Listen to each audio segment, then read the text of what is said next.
All right, hey guys, we're going over February's coaching development plan. And like we're always doing, we're planning for the month ahead. You should be set and ready to rock for February. We know this is the build-up month for the Open. That goes over January's coaching development plan a ton. So if you're any questions on that, I'll go back and re-review that. We're always building on the next step, progressing on what we've learned and helping make sure that you're giving the best product that is going to be ahead of the market for everyone. So again, I always preface these coaching development plans that these are different than staff training, where we're going over sales scripts, Zen Planner, monthly numbers, data. All that stuff's really important.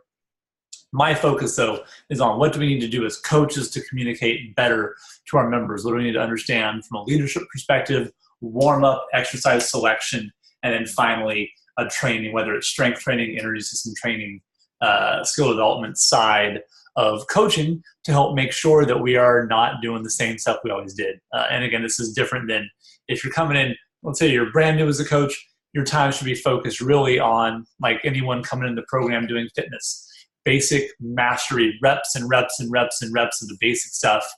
That would be our ITP program and our instructor training and our professional coaching development coursework that we want you to be able to do.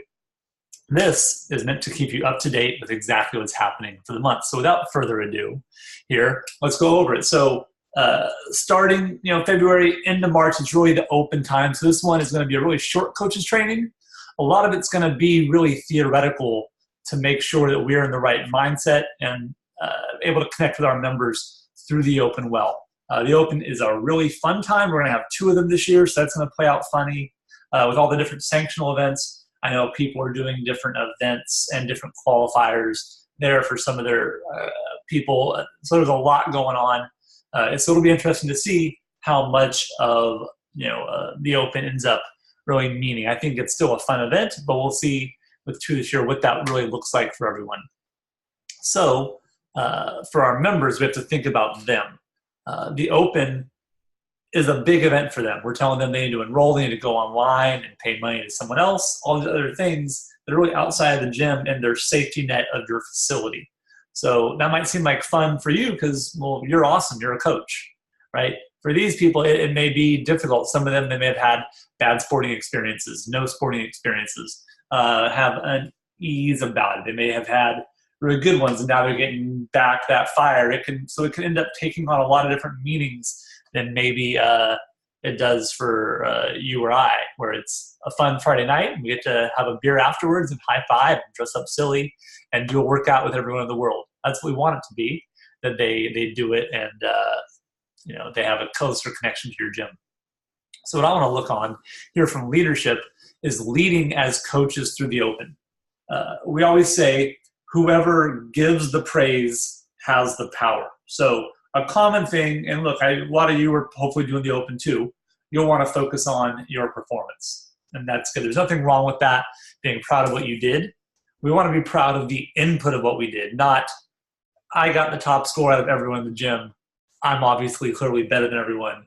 It's how much fun you had doing the workout, what it meant to have people cheering around you, right? That's really the appropriate, one. That's going to give you more leverage as a leader. Let's say that, to do about that way. You can say whatever you want, but if you want people to follow you as a coach, when you brag about yourself, it sucks up all the energy in the room. But when we push the power back onto everyone else and go, guys, I was the last one to go and I had everyone cheer for me and I'm usually the one cheering for everyone else. So it meant the world to me to have everyone who I'm there to take care of come take care of me, right? So you're still talking about yourself, but you're doing it in a way that you make the community strong. That's what we want. Focusing on the community is real leadership. That's where the power is, not in sucking it up, trying to make yourself seem big. When we do that, it's always because we're not big. So talk with other people, make them feel strong, and that's real strength. Okay? I say here, whoever gives praise holds the power.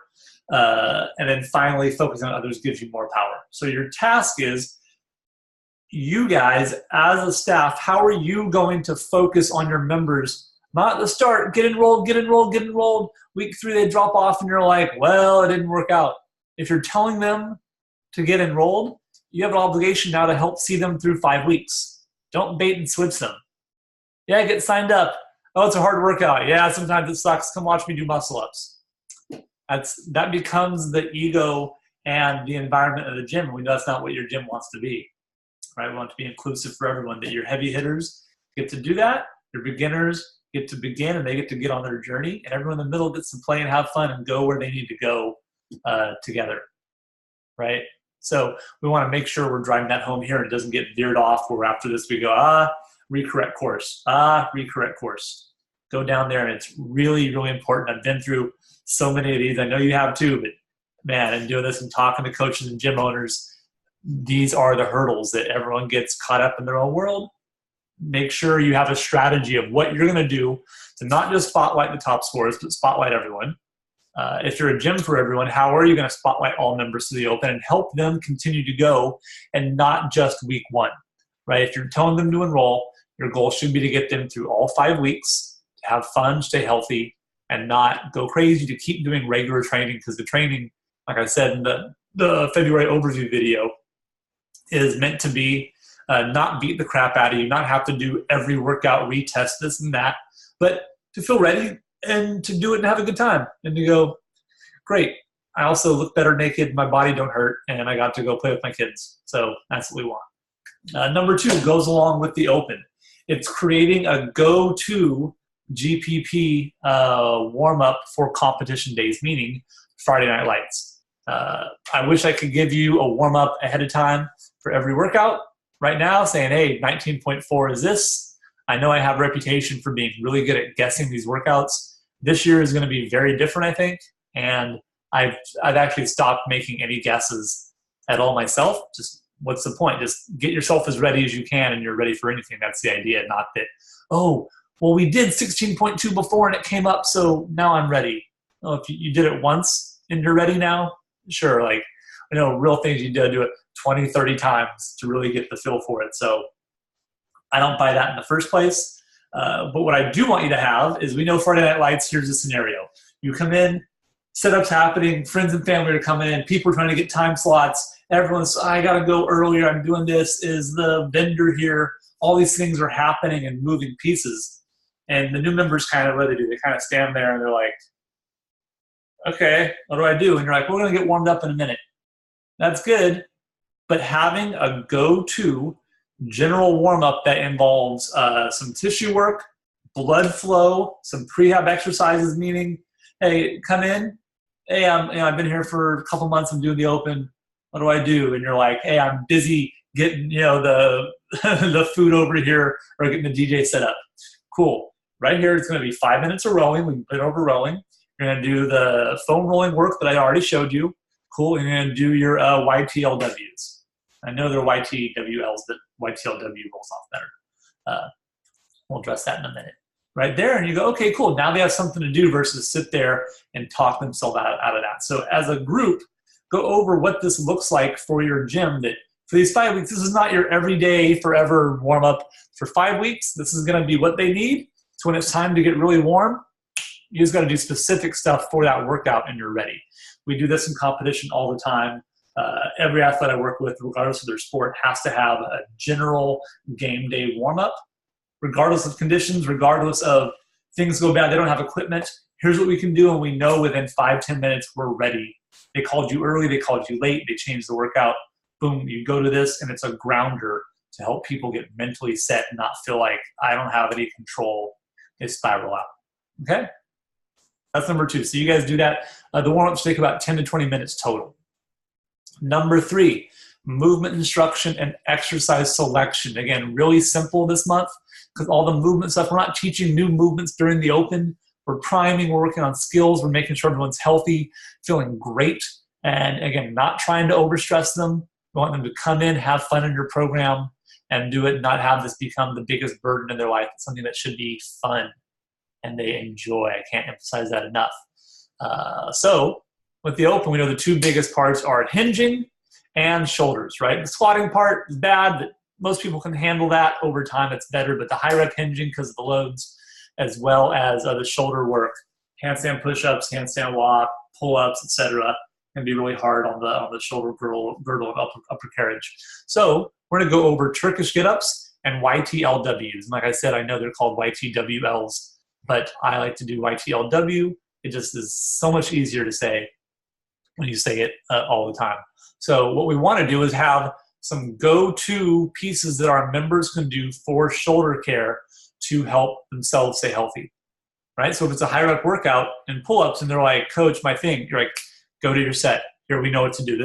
We've already designed it. They know how to start helping themselves in their program, and that is real power, right? Less power is keeping someone attached to you that they need, what's this? Let me show you this one thing, right? It's teach a man to fish, right? We want them to do it. So that way now they can do this. You can get into actually deeper coaching solutions with them, right? That's what we want to do. The more we can help them take care of themselves, they don't need you less. They actually need you more because they're going to have new things they understand about themselves that they need you to help fix. That's what we want. That's how we create long-term retention. Is not by creating weak members. It's by creating the strongest members, most resilient members we can.